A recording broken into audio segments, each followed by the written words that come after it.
Russia અને યુક્રેનના યુદ્ધના કારણે જૂનાગઢ જિલ્લામાં ચાલતો હીરા ઉદ્યોગ હાલ મંદીના બરડામાં આવી ગયો છે। એક તરફ સતત વધતી જતી મોંઘવારી અને બીજી તરફ હીરા ઉદ્યોગમાં મંદીના કારણે રત્ન કલાકારોને પોતાના પરિવારનું ગુજરાન ચલાવવું પણ મુશ્કેલ બનતું જાય છે। કારીગરો મહિનામાં હીરા ઉદ્યોગમાંથી રૂપિયા 12 થી 15,000ની કમાણી કરતા હતા, જે હવે ઘટીને રૂપિયા 8 થી 10,000 મળી રહ્યા છે। તેમાં પણ મોંઘવારીમાં ગુજરાન ચલાવવું એ ખૂબ જ મુશ્કેલ બન્યું છે। તે માટે સરકાર સહાય પેકેટની જાહેરાત કરે તેવી આશા રાખી રત્ન કલાકારો બેસી રહ્યા છે।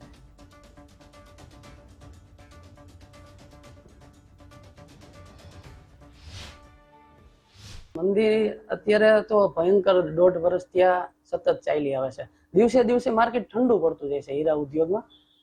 2008 મંદી હતી ને, એ લોકો એમ કહેતા કે આ મંદી આવી જોઈ નથી, પણ આ એનાથી નહીં વધારે છે। એનું કારણ છે કે 2008માં કારખાના સંપૂર્ણ બંધ થઈ ગયા હતા, થોડોક ટાઈમમાં પાછા ચાલુ થઈ ગયા હતા અને ઉદ્યોગ ધમધમવા લાગ્યો હતો। અત્યારે આ પરિસ્થિતિ એવી છે કે નથી ચાલુ રાખી શકીએ એમ કે નથી બંધ કરી શકીએ એમ।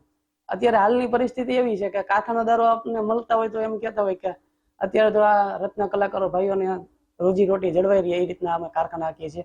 અમારે થોડા ઘણા પૈસા નાખીને કારખાના હાકીએ છીએ। છેલ્લા 1.5 વર્ષથી ડાયમંડમાં સતત મંદીનો માહોલ ચાલી રહ્યો છે। રશિયા યુક્રેન યુદ્ધના હિસાબે પૂરતી પ્રમાણમાં કાચો માલ આવતો નથી, એના હિસાબે અમારે સતત નબળું ચાલતું જાય ડાયમંડમાં। પહેલા જે 12-15,000નું કામ થતું, આજે 8 થી 9,000નું કામ થાય છે। એના હિસાબે આર્થિક મુશ્કેલી બહુ ભોગવવી પડે છે। પહેલા જે માહોલ હતો હીરામાં સારો હતો, આજ 1.5 વર્ષ ત્યાં બહુ કપડી પરિસ્થિતિ ચાલી રહી છે। જો તે પ્રમાણમાં કામ નથી મળતું, એના હિસાબે તકલીફ બહુ થાય છે કારીગરને।